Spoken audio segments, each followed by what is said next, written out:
This is ito yung mother ng mga red roses ko. Binigay ito ng anak ko na babae noong nag-turn 50 ako. So simula noon, nag-cutting lang ako ng mga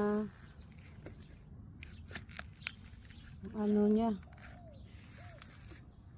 yung pag ano kailangan ng cutting, kinakating ko, tapos nire-replant ko lang.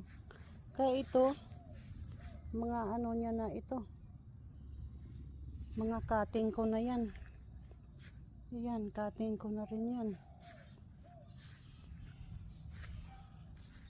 At yan, cutting ko na rin yan. Cutting ko rin yan. At ito, cutting ko na rin yan. Nilalagay ko itong mga roses ko dito sa pot, mga tanim ko, dahil ang pusa namin ay diyan nagtatambay. Yan si Puspus, oh. Diyan siya nagtatambay. So ngayon, kung itanim ko diyan sila o nag-ihi o nagputai. Kaya kailangan ko talaga ilagay sa pot ang mga tanim ko. Tapos ayun, mayroon pa ako doon mga cutting din. Pagpunta ko sa Pilipinas, muntik lang to, wala ano, dry na yan.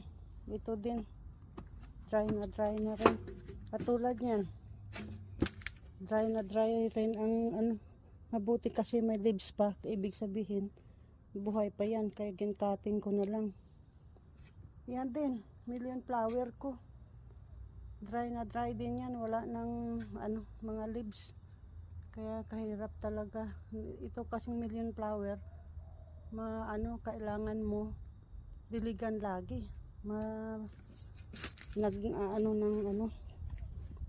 absorb ng maraming tubig talaga. Ito naman yung mga collection ko nga sukulin.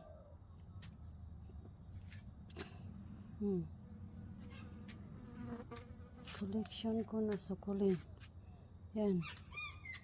Madali lang ayan, may purple ako nga collection. Madali lang ito yung snake plant ko. Nasa, front door. Sana dala ng good luck sa akin yan. Ayan din yung mga galing yan dyan. Kasi pag winter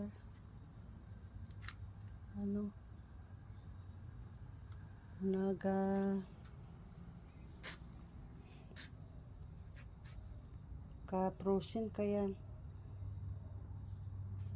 pag malahaba na nilalagay ko na lang dyan at ginatanim.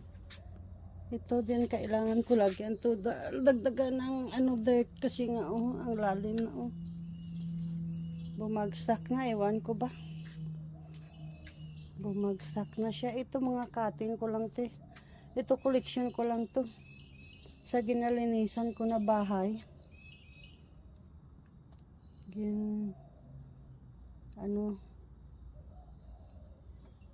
Ginkulik ko lang yan doon sa kanila, doon sa entrance nila, malaking puno sila doon. Ito naman, mga cutting ko lang yan. Ito isa pa sang red roses ko nga collection nga galing sa mother na binigay sa akin ng anak po. Ito naman, dalaw kasing binili ko. Ayan, nilagyan ko na to ng dinagdagan ko na ng dirt. Kasi nga bumabagsak, aywan ko ba. Yan, namukadkad na ang white roses ko. Namuraklak na. Binigay lang yan ng kapitbahay. Hindi niya kasi gusto. Yan naman yung yan, Collection ko lang din yan. Doon din yata. Ayan, ewan ko saan o binili ko yata. Ayan din, cutting ko lang din yan. Ayan oh. Cutting ko lang din yan. Namumulaklak.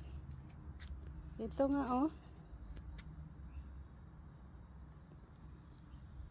Sa kalaki ng puno, isang roses lang ang ano. Ang meron. Ito ang bango-bango nito oh. May lemon sa gitna yan. Tusok lang ako ng tusok.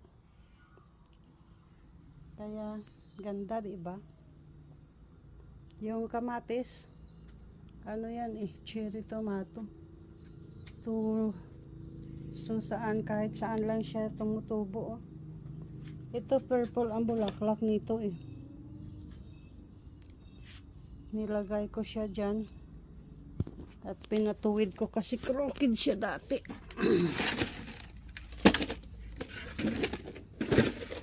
Ay, uro nga natin. Dito, mukhang kailangan. Purple ang bulak niyan. Yan na.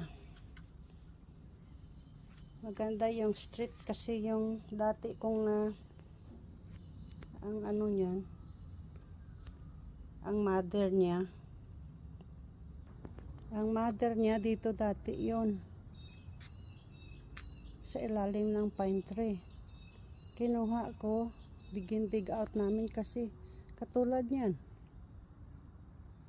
hindi dapat yan nandyan eh. So ang ginawa ko, yung may isang sanga na yung may growth na, kaya ano yun nga tinanim ko. Dito sa bahay, meron kaming 3 washing machine. Kasi ito, top loader. Tapos, ayan, top loader siya. Galing yan sa mother niya. Kaya namatay na nga yung mother niya. Ito naman, ang akin. Before ako nag-move in sa kanya, meron man akong sariling front loader na washing machine. Yan yung kanya. Kaya 3 yung washing machine namin. Yan naman yung dryer namin.